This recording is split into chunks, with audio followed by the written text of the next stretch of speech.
Yes, good morning. Coffee Conversations with Greg J is on. Coffee Conversations. Yep, got your coffee? Got mine. Bam, hustle juice. Yep. Columbusong Coffee Company imported direct from the farmers in the mountains of Cameroon. ColumbusongCoffeeCompany.com. Check that all out. Man, what a great day it is just to be alive, just to be able to be on this platform and chat with y'all, chat with our guest. Just really just enjoying life right now.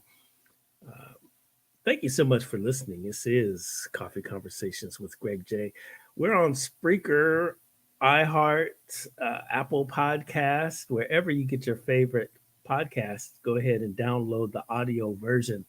That'll be available a little later on today after the broadcast. And of course, you can always get the Coffee Conversations with Greg J on demand on our Facebook page, Coffee Conversations with Greg J, or at Beach City Radio, beachcityradio.com. If you'd like to support our radio station, beachcityradio.com, or support all of the media platforms that we're building as we break new paradigms of media all across the digital landscape, you can just cash app us, PayPal us, or email us and make a donation. Listener supported conversations, right?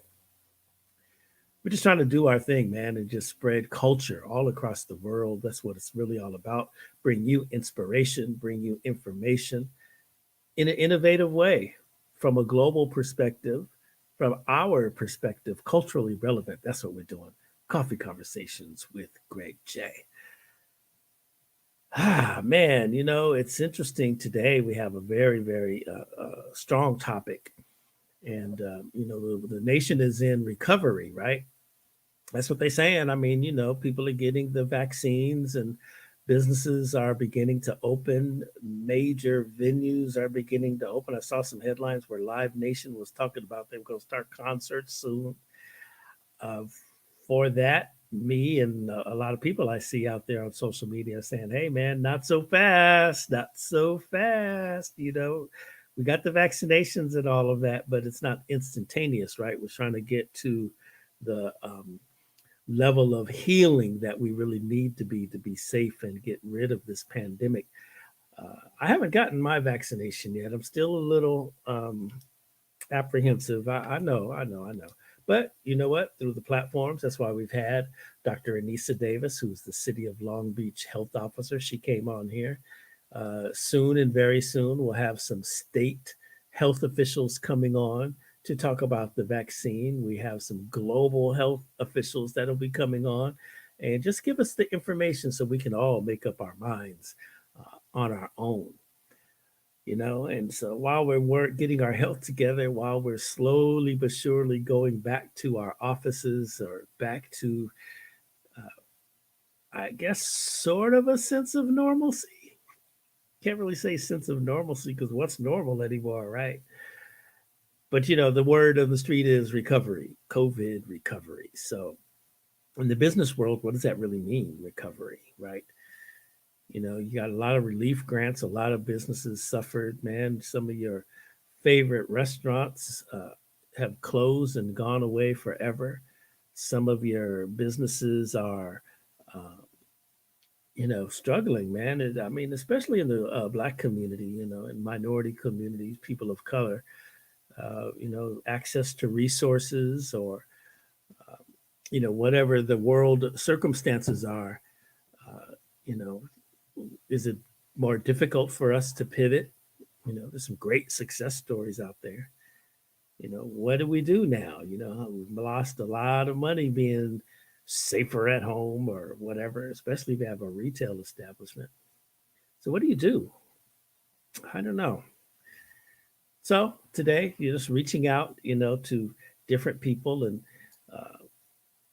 of course, the Rolodex is kind of deep, right? So just reaching out to those experts, trying to see if and when we can get some information, some perspective from pros. I'm just a facilitator, here all there. Let me just kind of take a moment, if you don't mind, to check something out while we get our guest in here together. And one moment.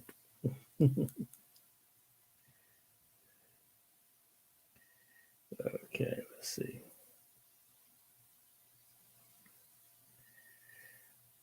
Uh,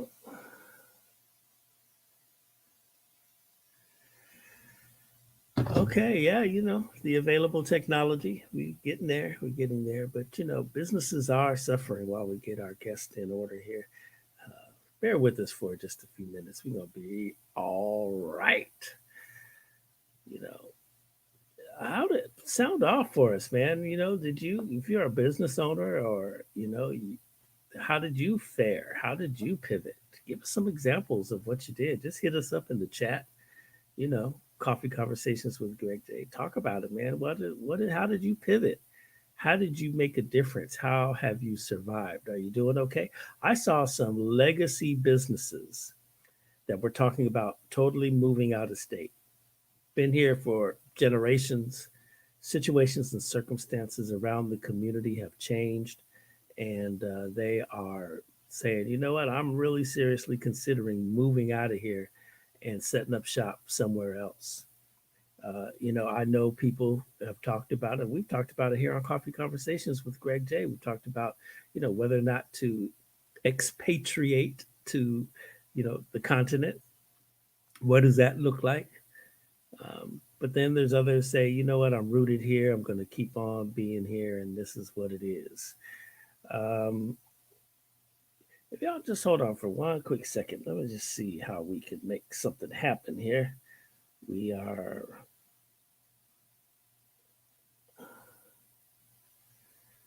huh, trying to get our guests in here so we can get some of this knowledge. Yeah, yep.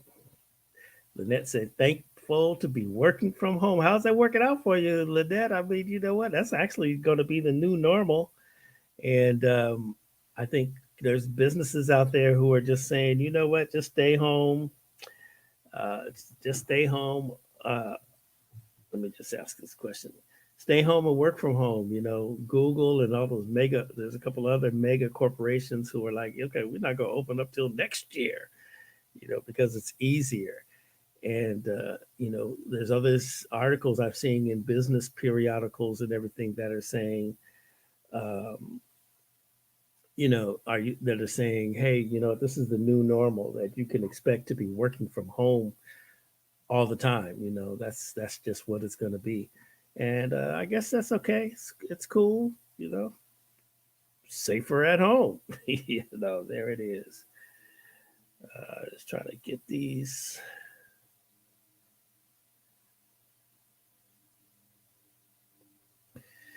Yeah, so it is really, really something to in this new paradigm, and as we reawaken, it's almost like the scene in The Wiz, when they've killed the witch, and all of the workers all of a sudden transform from ugly creatures into beautiful people. It's almost like this is what we're coming out of. Still a crazy time though, man. It's like a lot going on in these here streets, and okay, yes.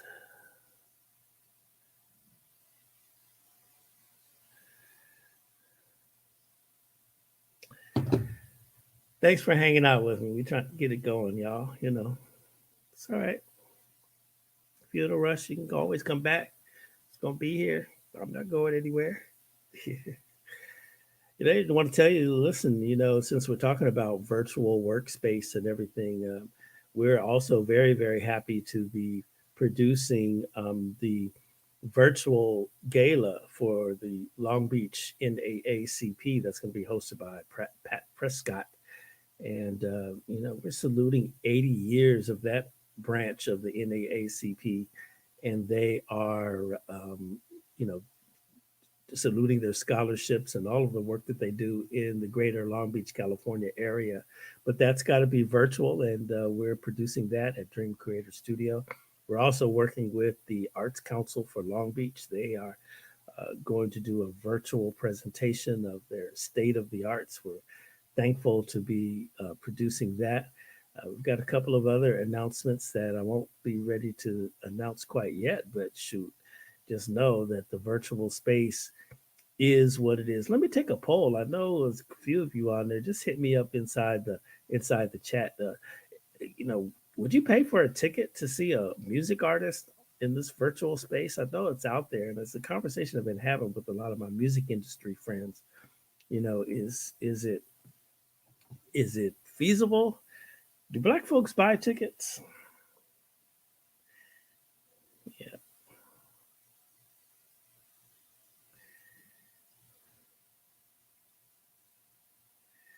I know of an event that was really high end, and uh, they generated their revenue mostly from their sponsorships, their historic sponsorships, and it was a good thing. But we didn't really see. Hmm, this is too bad. I don't know. I can, our guest is here. I just can't see her. Let's see. I wonder, can I hear her? I don't want to do that again, but we'll do that. Remember, we had Don Mizell on in here. No, Charlie, I mean, like virtually, though. I know not safe, but like if your favorite artist did a virtual concert where would you pay a ticket to watch them online? Like, how do you do that? You know what I mean?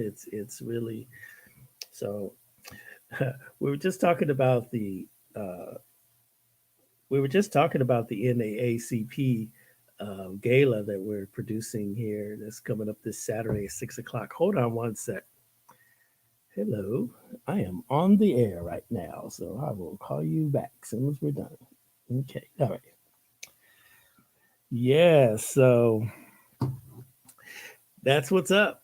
It's all good, all good, all good. I don't know why we can't see. Let's see if we can hear her at least. Let's see. Hey, Karen. Yeah. Oh, she's not even there. Oh, okay. Wow, I don't know. I don't know what to say here. It's not working too well for us, and I just don't understand why. But hopefully, in the next few minutes, we can work it out. You say, Charlie, no, not virtually, huh? You wouldn't pay for the ticket to go see your favorite group, Beyonce, whoever. It's an interesting dynamic, right? And there's um, a lot of people out there that are, and actually a new industry is burgeoning. As entertainment companies pivot and everything. But yeah, Lynette, he says, to me, it's not feasible to pay for a virtual concert, especially when I've been to many live concerts. You're going to wait it out. So it's better, like, since we're safe at home, I guess, just for it to be free and, just to break the monotony of being safe at home, I could watch my favorite artists virtually until such a time comes where we can get back to the live music and the live. I miss live music, man. It's just really vexing my spirit that I can't go to, the shows and stuff. And oh, there she is. Hold on a minute. Hey, hold on. Let's see. So, what about y'all? Y'all gonna? Would you like to see it on? If it was free, would you watch your favorite artist? Okay, let's see. Yeah, just let us know. Look, so today, we were just chatting a little bit earlier about business, right? COVID environment got us twisted up. We're making these pivots. What resources are out there? How are we living? And this is the senior vice president of multicultural strategies from City National Bank, big baller, shot caller in the area of economic development. You know how we do it. She's sipping her coffee. Karen A. Clark. Good morning. Good morning. Good morning. Good morning, Greg. I'm so How sorry. are you? I'm late, That's all right. but Look you at know you. I what? see you moving. I'm moving. I'm moving. Well, now I'm on my phone. I tried two different computers and I just couldn't get connected. Murphy's Law. So now I'm on my Mhm. phone. So I'm mobile. I'm moving around Okay. the house. Here I am. All right. We got to talk about your music a little later on. But we know that you're a big, high-powered financial expert executive, and that's a beautiful thing, and we love you for that.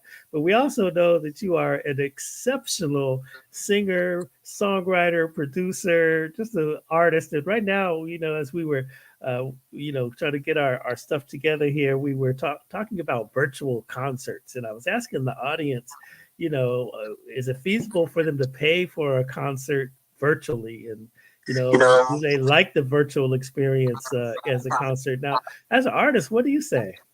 That it has been really tricky. I've done a couple of shows, I've streamed them, and there's upsides and there's downsides. But I tell you, the upside is that I got a much bigger audience than I normally get, right?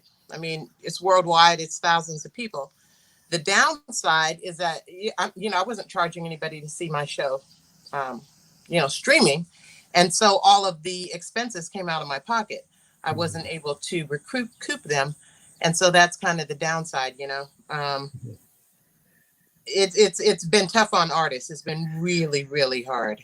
Right. So I was going to say, I mean, the artists are really suffering in this time, and I'm on the board of the Arts Council for Long Beach, and that's been one of our main advocacies in this time is to provide relief for the artists because the artists are really, really suffering. We produced a virtual for Martin Luther King Day for Long Beach, and I was talking to one of the managers of the bands, and they were like, "Oh yeah, we haven't worked in a year," Yeah, It's yeah, really yeah. something. It's Yeah. really hard. Hmm. Hmm. All right. Well, let's put your banking hat on. Here we are. We're in this COVID-19 environment. Businesses have been hit hard. Oh Mhm. my goodness. Some of us have had to pivot into new things, but others are just like, you know what, I'm gonna close this booger down and be out. But Yeah, what are you seeing from your seat as a executive who's out there really on the forefront of business development, especially in communities of color? What are right. you seeing and what are you sharing with the business owners? So I used to work for John Hope Bryant with Operation Hope, and John used to have a saying. He said, "When white folks have a cold, black folks have pneumonia." Mhm. So basically that means no matter how bad it is for white people, it's going to be worse for black people, and we know that. We've seen these economic cycles in our history, and the smallest and the most vulnerable are the ones who get hit the hardest. And what I'm seeing are a lot of small business, entrepreneurial businesses who are shuttering their windows and their doors because they can't weather the storm. And that's the way it is in our society. We don't take care of those who need the most help, and that's what I'm seeing. It's we won't know for another few quarters until the world has really opened up what the total damage will be. But we know every time there is an economic downturn, we a little bit more wealth erodes in the black community. A little bit more wealth erodes because there will be homeowners who will lose their homes. And that is the primary way that wealth is created. And we've been locked out of the home buying, home ownership system for hundreds and hundreds of years. It's not been fair to us anyway. And so every time there's an economic downturn, we lose a little bit more wealth. We lose home ownership and we lose small business ownership. And this will be no different. This will be no different. And Mhm. so, what I've been doing since we shut down last March, I've been working with all of the partners in the community because nobody can do anything alone. The harvest is plenty. Um, but the laborers, we've got to be smarter and we've got to be more collaborative because the wealth gap just continues to grow. And we see less and less people like me up in these financial institutions, right? And the problem with that is if we don't have Black folks up in these institutions learning what we need to know as a community and taking it back out into that community, who else is going to do it? Nobody's going to do it. Mhm. Mhm. Everybody does for their own, right? And so we need to cultivate young people to go into these banking institutions and these financial institutions so that we can continue learning what we need to as a community. But I sit on the board of Pacific Coast Regional Small Business Development Center. I've been on the board for a number of years. I've been associated with the institution for more than 20 years, been on loan committees. I've been a client. I've taken a total of about 96 hours of training for my own entrepreneurial ventures at PCR. We work with Vermont Slauson Economic Development Corporation, Urban League. We work with the John M. Langston Bar Association and Black Women Lawyers Association that does a lot of work in the community. Of course, KJLH and the Sentinel. All of the folks in the community that are out there trying to do something, those are the people that I gravitate to. And just, what can I do to help you? What can we do to help our community? What can we do to help each other? And what I have seen in 2020, despite the horrible, economic fallout, what I have seen is a lot of collaboration amongst Black people. And it has been, such a joy. It really has been a joy to see us trying to come together and help each other, in times of need. But it's tough. It's really tough out here. Now, do you think the collaboration, this renewed sense of unity, is it just the pandemic that ignited that, or was it also because of the social justice cry that we experienced? I mean, it really exploded last year. Yes, it did. It did. And, it really did explode last year. And I think that it had been just sort of rumbling, right? It had been rumbling underneath. The Black Lives Matter movement had started several years before George Floyd was murdered. And that was a continuum of our struggle. Our struggle sometimes, it ebbs and it flows because we as a people get weary. We get weary. I remember some years ago, probably, I don't know, maybe 15, 20 years ago, I attended a forum and Julianne Malveaux was on the panel. And at the time, or she was a university president, historical Black college. And she said, I am down for the struggle. I will do anything that it takes for our people to advance. She said, but I don't want to march again. She said, I'm just tired. I am tired of marching. But, here we were last year. We were marching because that's what it takes. We need to create that groundswell. But I think it had already started. And I think that God moves in mysterious ways. And he used George Floyd to elevate our cry. That that wasn't new for us. We all know that. Black folks, we see George Floyd. We could find a George Floyd almost every day if we really wanted to search the internet, right? True. But I think God, it was time for the world to hear our cry, and it was almost that perfect storm, maybe, as when Rosa Parks finally sat on that bus, they were waiting for the perfect storm, for the strategic time for that to happen. So I think God used George Floyd, very powerfully. You mentioned Julianne Malveaux, we've invited her to come on Coffee Conversations with Greg J. Well, we just keep our fingers crossed. Oh, yeah. Hopefully, she was legend, Bennett College, right? She was Bennett College. I think she was a few, but I think Bennett was one of them. And I think she might have been in Atlanta at one point in time. Either Spelman or Clark Atlanta, I'm not sure, but she's quite a legend. Yes. So, wow, that's really awesome. Okay, so now one thing that I saw in the social unrest, because I went out on the streets, I just had to be there, and just see what's happening. What struck me is it was the young people, all different colors, and I'm looking around, oh man, these my sons and daughters are out here, doing the thing, and this is really good. What do you think about the young people, and as they step up and lend their voice to the struggle?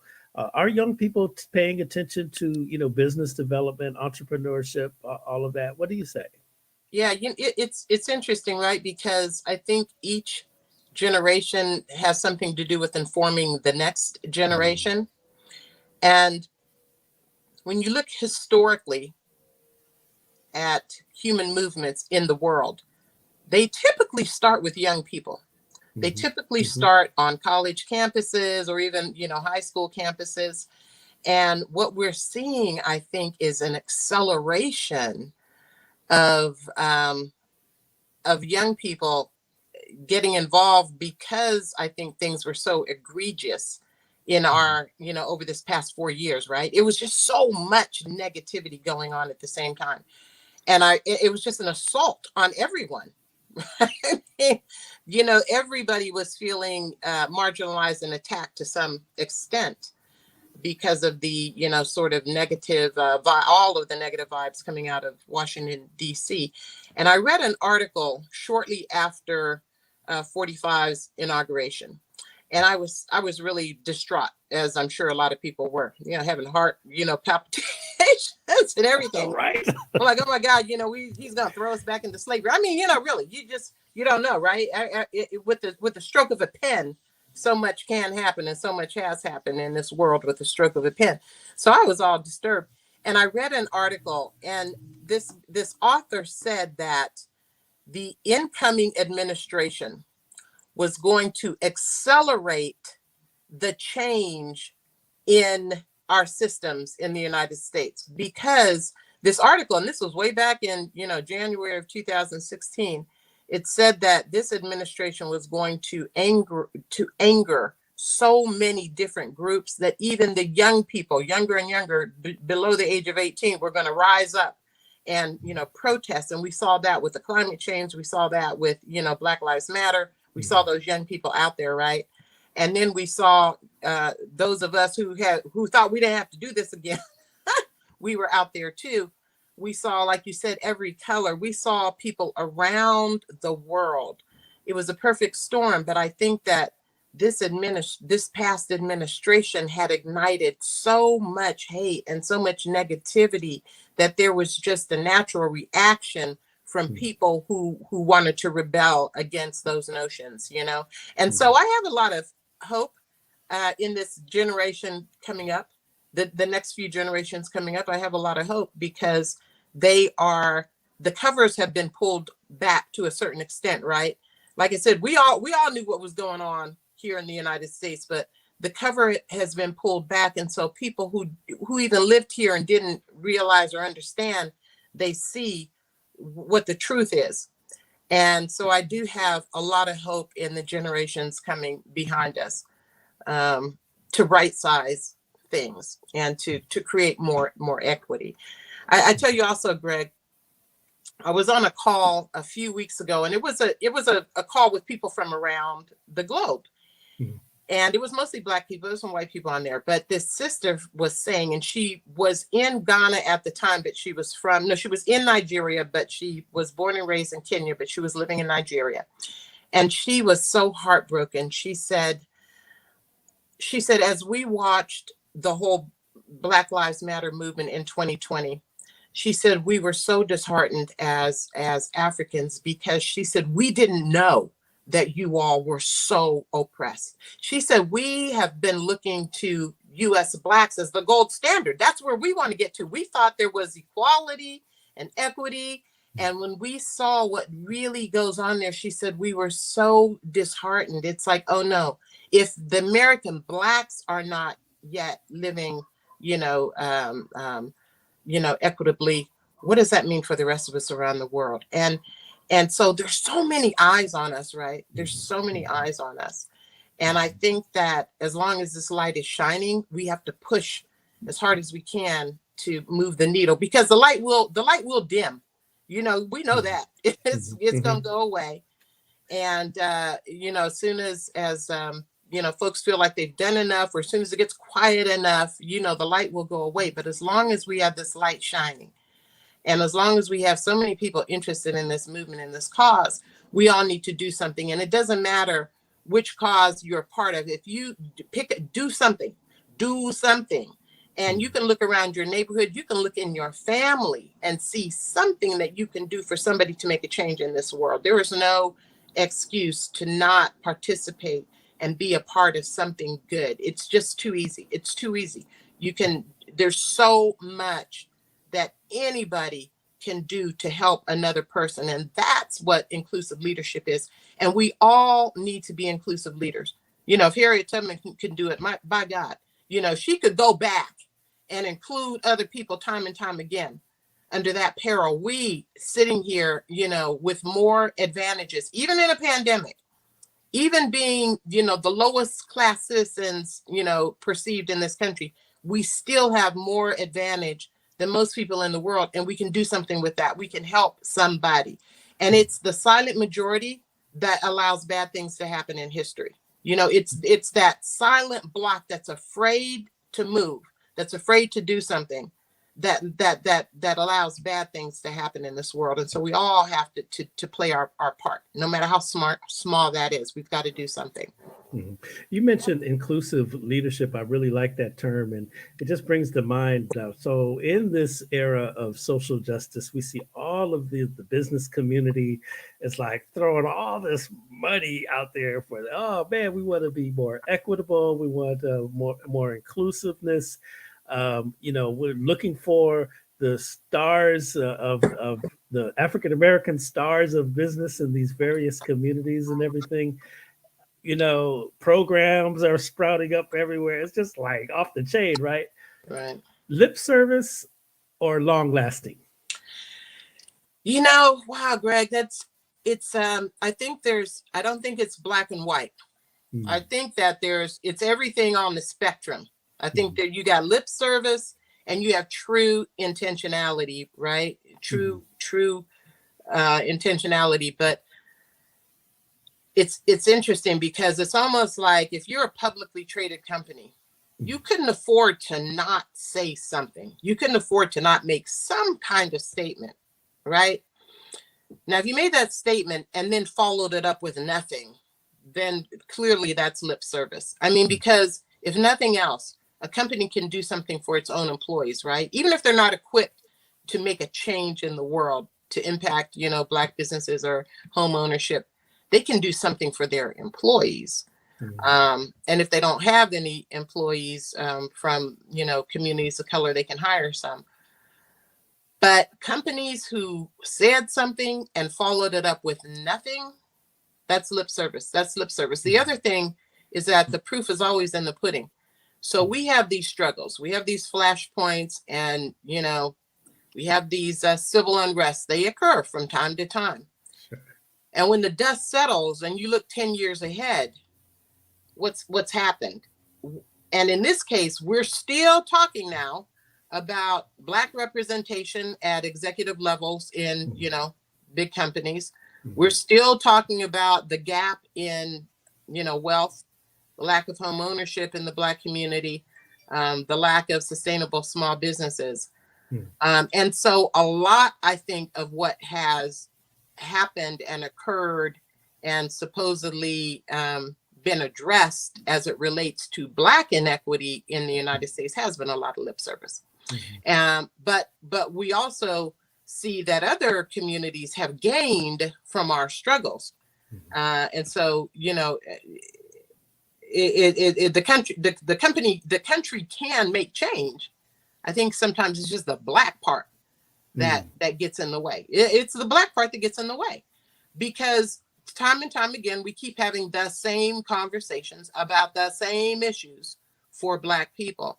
And that's why, even with Katrina, I said, I hope people aren't sitting around waiting for the government to save them, because the government is not going to. The government is the one that made sure we were enslaved. The government is the one who made sure there was Jim Crow. The government was the original redliners locking us out of home ownership. The government was the ones who, kept us from being integrated and enjoying the fruits of our labor, the fruits of what we set up in this country, the fruits of our slave labor setting this country up as the number one, imperial country in the world, since then, right? The government is the one who has kept their foot on our necks for so long. And of course, then its citizens follow. Its citizens follow that, right? And so there has been a lot of lip service when it comes to the Black part. But we still have to remain hopeful, and we have to always take advantage of, the opportunities that come our way. And right now we have an opportunity once again. And so we just push, we push and we band together and we try to hold their feet to the fire, and we do what we can to move the needle. Mhm. So, right, we have new opportunities. We have now it's a new day. How do businesses get prepared or actually get the information to make sure that we're prepared to take advantage of all the new resources that are Mhm. before us? Yeah, you know what? There are resources out there, Mhm. um, and they're hard to find. Mhm. If people are not asking the right questions. And I Mhm. think all too often that's what happens. People don't ask the right questions. But I always tell people, start with a doggone Google search, first of all. Just you could start with the Google search. You could Google help for my business. You could Right. Google business help. You can Google business information. You can Google Mhm. small business information, small business. I mean, you know what I'm saying? Just Yeah. first start with Googling, and what you're going to find is you'll start to see the names of organizations. You'll start to see, things that will spark a better question. You'll start to see some answers, right? Because you know what? One thing that the scripture says that we cannot sit on the fence. We've got to move. God can only use you if you're moving. If you Yes. move, he can Yes. draft into you what you need, because we know that the laws of science. When you move, you create a draft. When Mhm. things move, they create a draft. And that's how God helps us. If you move on that idea he gave you, he'll draft the things into you that you need. And so I always tell people, start with the Google, but then you can just ask business owners, right? People see, I think people have to start learning how to use this doggone World Wide Web, Mhm. and so then they can, maybe you need to take a class, just take a class on internet searching. And Mm. everything is online now. Right now, we have the opportunity to learn anything and everything, because we've just had this period of time where everything is available online. And so for people who are not, sharp on internet skills, it's a time. And I'm going to tell your listeners, if you really need help, even without an internet search, call Pacific Coast Regional Small Business Development Center. They have a class for everything. And they're one of 11 small business development centers in the state. And all of these small business development centers will teach you the basics, the very, very basics. There are no stupid questions. There are no stupid questions. You deserve to get answers. You deserve to be able to take advantage of the knowledge that's in this world. And there are a lot of low cost and free resources for businesses. You got to go out there and find them, but start with, we got right here locally in LA, Vermont Slauson Economic Development Center. You've got the Los Angeles Urban League. You've got Pacific Coast Regional. You've got the Long Beach SBDC. And no matter what state you're in, Google SBA, the Small Business Administration, and look for SBA centers in your geography. And you go in there and you demand information. Say, I don't know anything. You can say, I don't know anything, but I think I want to start a business. What resources are available to me? Or you could say, I have a business Mhm. and I am having some trouble. Where is a small business development center near me that I can Mhm. go get some help and get some answers? I'm telling you, you can get what you need. But we, just like your medical health, you've got to go out there and seek help. You've got to Mhm. go find it, because people are not, they're just not going to come knock on your door. Mhm. You call me, email me. Greg, you can share my email information. I will point people in the right direction. All right. Wow, that's incredible. Now it's very interesting. We're seeing a lot of comments here, and I see Dr. Gloria is talking about we as a people must also become more adept at sharing what we know with each other. You know, many leaders in the Black community have identified envy as a cancer that can destroy our community. So now, in such a time as this, how do we overcome those feelings of envy so that we can share information and share resources so that we can come and become a stronger economic base in this country? Yeah, yeah, that's a tough one, and I think we all sometimes maybe might look at somebody else's situation and feel like, dang, I wish I had done a better job, right? I wish, Mm. I wish Mhm. I had. I mean, I do. I do a lot of time, yeah, especially with people's children. I'm like, oh my God, I wish I had done a better job, with my child. I wish I had known that. We Uh-huh. all have feelings of inadequacy and feelings of, I wish I could have done better. And, they're doing better than me. The way that I deal with that is the more I try to help somebody else, the better I feel about myself and the more in control I feel about myself. And I'm going to tell you one more thing, the more I love myself. Now, that's a struggle. That's a Mm. struggle because we take it for granted. Everybody's like, oh, of course I love myself. You got to love yourself, love yourself. But I know if I struggle with beating myself up, I know other people do too. Yeah, fundamentally I love myself, but I'm not as nice to myself as I am to other people. Right, right, I'm not. right, A lot of times I'm not. I'm right. much harder on myself. And so when I get and that comes when I see people that are doing things that I felt like, dang, I could have done that, or I should have had my thing finished by now. Look at them. And that's where, the beating yourself up comes, right? When we feel like we're not being all that we can be, or we haven't done all that we could do in terms of maximizing our potential. Mhm. And that's when we have to be kind to ourselves. We have to remember to treat ourselves as well as we treat other people. And Mhm. I know we don't do that. And I know Black people, we we are hard on ourselves because the world is hard on us, and so we get hard. We're hard on our kids, we're hard on our families. And it's a source of trying to protect ourselves and Mhm. to protect our children, but at the same time it does create this situation where we forget to love and treat ourselves kindly. I tell you, there's something I do to myself. I make a mistake, and it might not even be a big thing. I'm just, doing something in work, and I make a little mistake, and I'm like, oh, in my head, I'm like, oh, you dummy.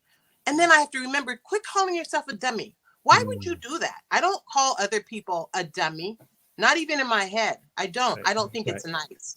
right. But yet I do that kind of thing to myself. And so to get over those feelings of jealousy and envy and just wishing that I could do as better as well as somebody else, I just try to Uh-oh. just makes me feel better. It makes me feel a little bit more powerful, a little bit more useful. You said chess? Hmm? What did you just say? Chess makes you feel? Oh, no, I said it just makes me Oh, feel just okay. Yeah, a you little bit put more you useful. dropped Hmm. out a little bit there. I heard you. Okay, it's very interesting to see the paradigm shift that is happening among our people. I mean, I was out on my run the other day, and I run. I moved out to Long Beach, so I'm running on the beach. And I'm seeing more black people on the beach than I ever have since I've been out there. And everybody's speaking. They're like, "Hey, hey, hey!" It's really, really something. You feel the unity, these days and time in the streets. And I just hope that translates into better community, better feeling good about one another, so we can lift each other up. Because what Yes. you're saying is so, so important. I'm just sitting here contemplating on a couple of recent conversations that I've had where it was, other business people asking certain questions because it's like, yo, we need to join together so we can go higher. Hmm. And Yes. this is Yes. very interesting. Now, when you are sitting there at the bank and you're doing what you do, your colleagues are doing what you do you feel that I don't want to. How am I trying to ask this question? Is the banking industry in general being effective in reaching out to minority communities for business development in this day and time, or are we just promoting more? I mean, it's gonna when you're talking to the bank, okay, it's really all about loans, okay, yeah, right. But are y'all trying to put us in more debt, or are you really Yeah. trying to help us? Right. Well, it's a good question. I mean, listen, Greg, it's a doggone good question because as a people, we know we haven't had the best relationship with banks. Banks Mm. financed the expansion of slavery. I mean, come on.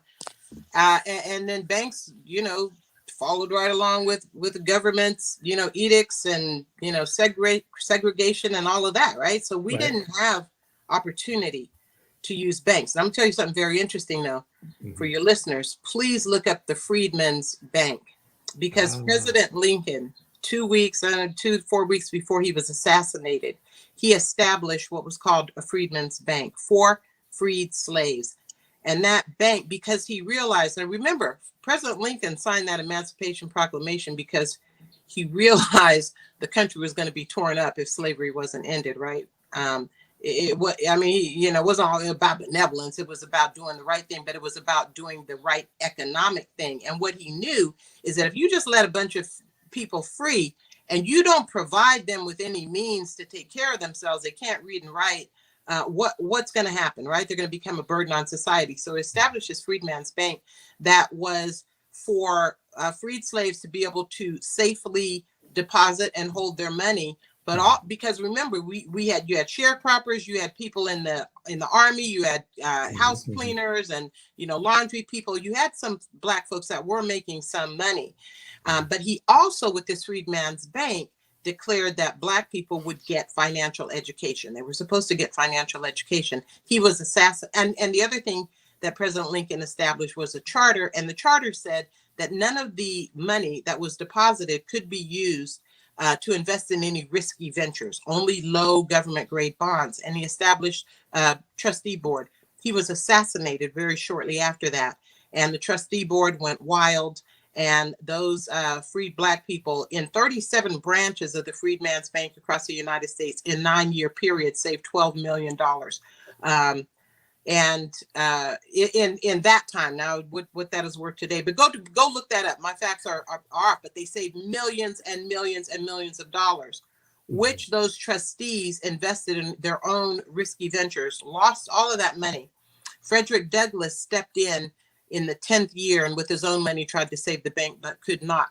And that was I think the first and last attempt of the federal government to try to right things with us in terms of banking. And it wasn't until 1977 when the federal government enacted the CRA, Community Reinvestment Act legislation, which gave banks a mandate that if they were going to do business in a low to moderate income community, they would also ensure that those communities had access to all the services and products, even if the bank had to teach them how to use it. And so that's what we have today is various versions of the CRA legislation that was handed down, watered down even more under the Trump administration. It was great legislation in the beginning though.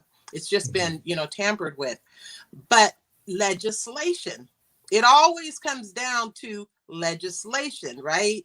We don't get good changes until it starts with a march.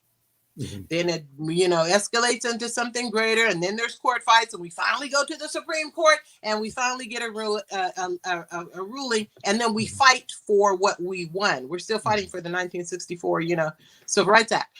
But banks through CRA do a lot. Some of them do a little bit more.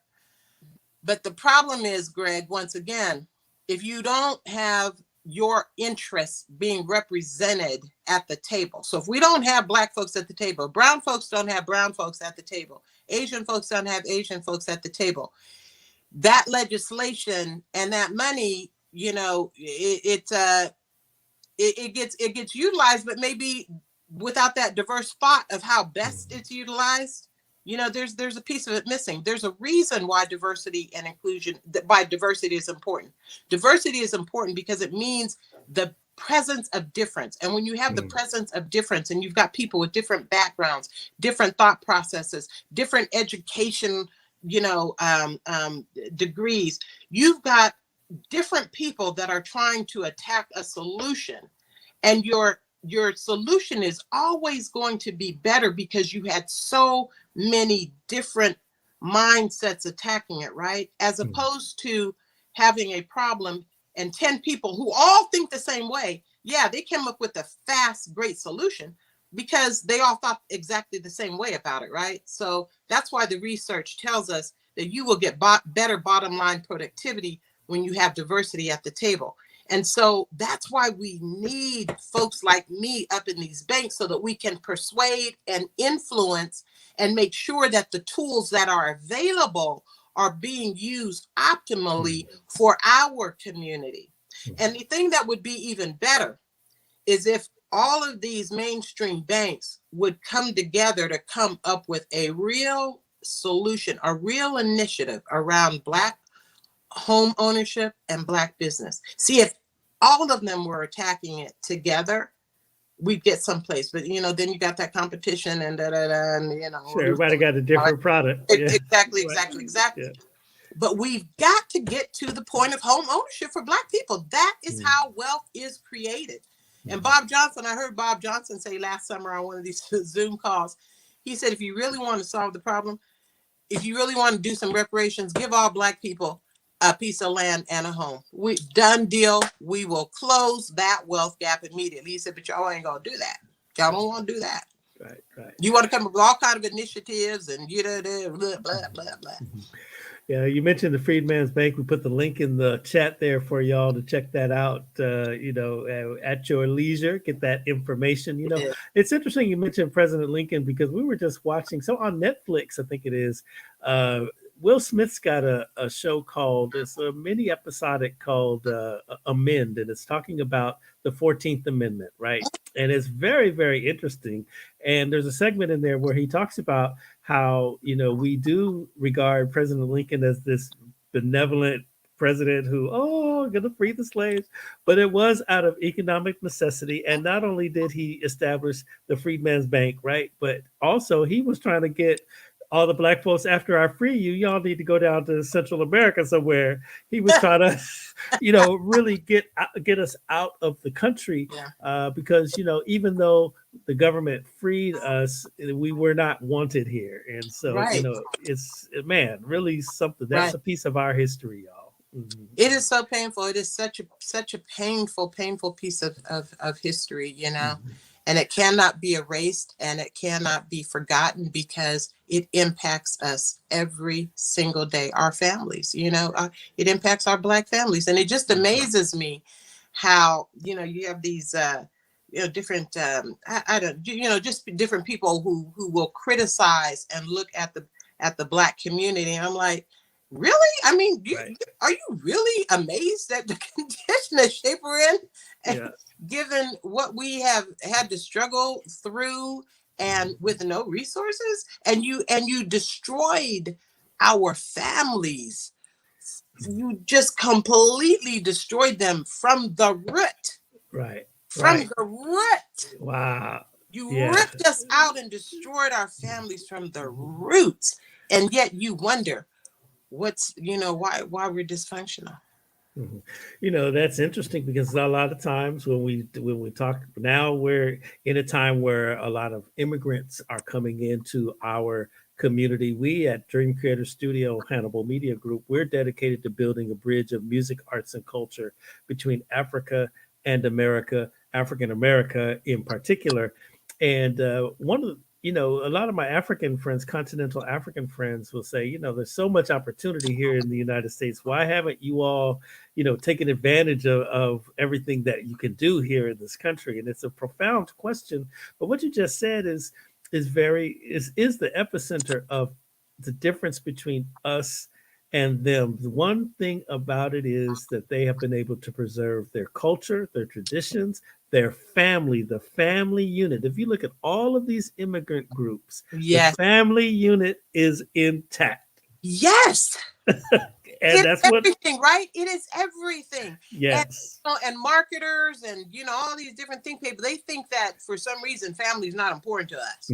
No, you destroyed it. And then you just we just threw us off the plantation, and we had no families. They were scattered all over the place, even in other countries, because this was just a stopping place, right? And I saw in the National Museum of African American History and Culture that there was only about 12 to 14% of the slaves that ended up here in the United States. They scattered us all over the world. That's right. And then in Jim Crow, then you locked up as many black men as you could possibly find, to ensure that we can start new families, and then it just goes on and on and on and on. I was listening to Warren Ballantyne, who is on every day at 11 a.m. on Beach City Radio, beachcityradio.com. Y'all give it a listen. Give the brother a listen. He's got a series going on right now about Jim Crow. And yesterday they were talking about contract labor that they had in Yes. back. So right after Reconstruction, so all of these companies and the railroads and the major corporations, they needed labor. So they had financial deals with law enforcement. And that's why people were, so for minor crimes, black people were getting locked up for years.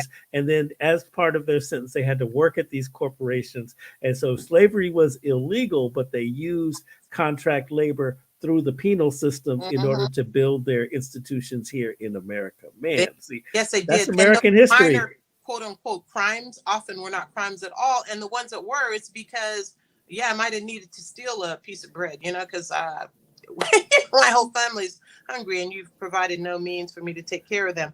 But I've read about that too, where black men could just, you could be walking down the street and ask if you have a job. If you don't have a job, you're not on your way to your job. Then yes, you were, picked up and locked up in contract labor and in coal mines and just all kinds of places. Free labor, once again, free labor. Yeah, this is that stuff that they don't teach us in school, but this is American history. We got Black History Month, but this is American history, 365 days a year, real talk. Real talk. Did it. Yeah, they did it. What the country has hoped and wanted for years is that Black history just be watered down so that all our kids know is Martin Luther King made a nice speech called I Have a Dream, although it wasn't even called that. It was actually called Normalcy No More. And the media loved the tagline, I Have a Dream. And that is what's gone down in history. And so then, they teach in schools. Rosa Parks sat on the bus and woo, we got to be integrated. Martin Luther King did I Have a Dream speech and woo, that just woke everybody up. And, basically we're good. And then you guys got Barack. So that's Black history in a nutshell. If you leave it to the, to the establishment. And do you know the state of Texas some years ago actually wrote slavery out of their textbooks? They said if students wanted to know more about that, they could certainly find it in other areas. So I'm sure there's other states that have followed suit, but man. All right, Karen, this is a fascinating discussion here. I want to kind of change lanes here and talk about your music. I shared your email in the chat, and we'll make it available everybody on all of our different platforms, so that folks can reach out to Karen A. Clark and get those business questions going on. Let's go, let's get it. If I don't know, I'll find somebody who does. That's right. And so, we mentioned at the top of the show, you are an accomplished artist. We just watched the Grammy Awards the other day, and it was done in a safer at home environment. It was very interesting. With regard to our culture musically, it sent a lot of messages to me. And I think I've spent the last 2 days just kind of really analyzing the situation, because we're talking about social justice and all the stuff that we've had here. And certainly social justice has been at the top of our minds through the media, right? But now we're starting to see, okay, this is what I saw at the Grammys. They embraced the messages of social justice. They had the artists that had these songs, they had the imagery, it was all there. But then they showed the strip club. So I feel like this is a subliminal message saying, they want social justice, but they are hypersexualized. Is that art, or is it debauchery, or both? Depends on who you ask, right? And it depends on the circumstance. But let me just say this about the media. The media seeks to confuse and confound. So I will just say that the media is very intentional on how they portray things about Black people, how they set that up. And Our problem is that we don't have a lot of media that we control so that we can tell our own narrative and our own story. Yeah. Man, that's it's deep, Greg. We don't have time, but another show we need to talk about some of that, because Yes. I think a lot about that kind of topic. Mm-hmm. And we don't really have time to get into it, but let me just say, that is the reason why Black folks, we've got to figure out how to tell our own story and how to control our own media and our own, so that we can tell our own narrative. Because there's always more to the story. There's always more to it. And mainstream media likes to make sure that their point of view is the one that's portrayed. Whoever has control is the one that writes history too. That's right. That's right. That's right. All right. Well, what's your style of music? What kind of artist are you? Kind of artist. So I'm a really jazzy artist. I'm kind of an entertainer. I like to talk about titillating things and autobiographical things that I see, conscious things. But I'm a spoken word artist, a very sexy spoken word artist with the full band, backup singers, hooks to my songs, all that kind of stuff. I'm just about finished with the third CD. About ready to go, into the mixing and mastering stage of it. And but this time I'm doing something different this year. I'm also releasing a book at the in April, and a podcast to promote all of my projects, because this year the book is called Through the Glass Ceiling, and it's all about it's advice and lessons and funny stories about operating at that executive level in Fortune 500s, and advice and lessons for Black and brown women, trying to navigate their way through publicly traded companies. But they're funny stories, but with serious lessons. I've dealt with, older white men in control and power for most of my corporate career. It's given me a great advantage in being able to navigate, these corporate halls. And so passing on that information. And then, I'm going to come out with the CD and the podcast, and I'm excited about this year. I'm excited. I used last year as a real creative time and space, and so that's Safer at home ignited some creativity, didn't it? yes it did. If you Google the Karen A. Clark Project, you'll come up with some of my music. It's on. Is that the website? Most digital outlets. It is. The website is kind of incomplete, but the Karen A. Clark Project, if you Google it, you'll see all kinds of things. Use that A. I'm the only Karen Clark in the world, apparently, that uses the middle initial A. If you don't use the A, you'll get all the rest of them. The gospel family and all of them. You'll get all of them. Okay, I'm gonna put that in the chat. This is what you Google, you guys. Karen A. Clark Project, or just Karen A. Clark, and it'll come up. You can see some shows probably on YouTube. I got some stuff. I'm gonna stream a show in another month from the Barbara Morrison Center. Yeah. Okay. Oh yeah, I was just talking to Barbara yesterday. Yeah. Okay, good stuff. Yes. She's got a good outfit in there. I know all the people that do the stuff. Yeah. Yeah. If you go to her channel on Facebook, you can see the last show that I streamed from her center. It's a homage to Black Lives Matter, but she's got a serious library of live music shows that have been streamed from that center over the past year. Yes. You're doing good stuff out there. We got to have you come out in Long Beach and get with the Dream Creator Studio and do some stuff. Heck yeah, I would love to. Yes. Okay, so now what are you listening to now? What's the art? What's your favorite song right now? Oh my God, you wouldn't say that. I can never have a favorite. I can just never have a favorite of anything. There's just too much, Greg. There's too much. It's just too much. I can't do it. All right, let me say, okay, spoken word artist, top hip hop group of all time. Oh my God, what? What? Of all time? Of all time. I'm not qualified to say that. Oh my God. I don't know. I love so many of the old school. Old school, man. Take me back, and just 10 of them. Good stuff. Wow. I've been watching hip hop documentaries like crazy too, man. I'm watching. You see the Biggie? Huh? Have you seen the Biggie? The latest one? Yeah, that's a good one. I've seen all of them. And right now I'm watching the series Wu-Tang Clan. Yeah. Yeah, yeah, it's pretty interesting. But Right. I've been watching so many music documentaries this past year on Mhm, every mhm, genre. mhm. Wow, good stuff. All right, Karen A. Clark, thank you so much. Look, she got a couple hats there. First of all, just a cool sister, very knowledgeable, right? And that's number one. Number two, she's an incredible spoken word artist. What she say, sexy jazzy is what she Oh said, yeah, right? yeah, very And she is a top-notch banking executive wreaking havoc in the high halls of major financial institutions. Sisters in there. I love it. Love it. Love it. Thank you so much for coming and thank sipping you for having coffee me. with Thank you for having me. Coffee Conversations with Greg J. Man, this has been a really good thing. Any parting shots you want to say to the people?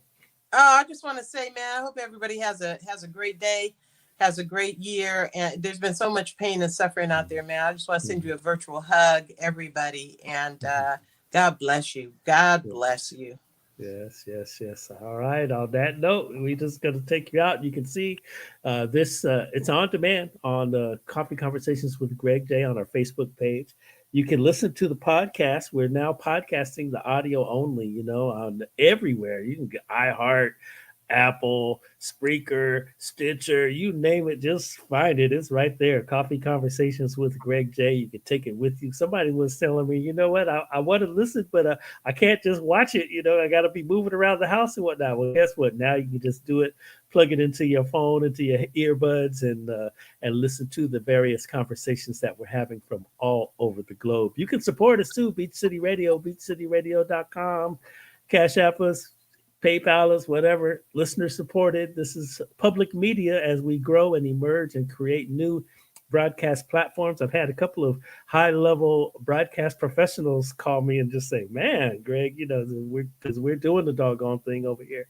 And we love for your support. And we'll continue to bring great guests, great information. It's all about bringing information, inspiration, and innovation to the village, culturally relevant from a global perspective. We're very, very intentional about that.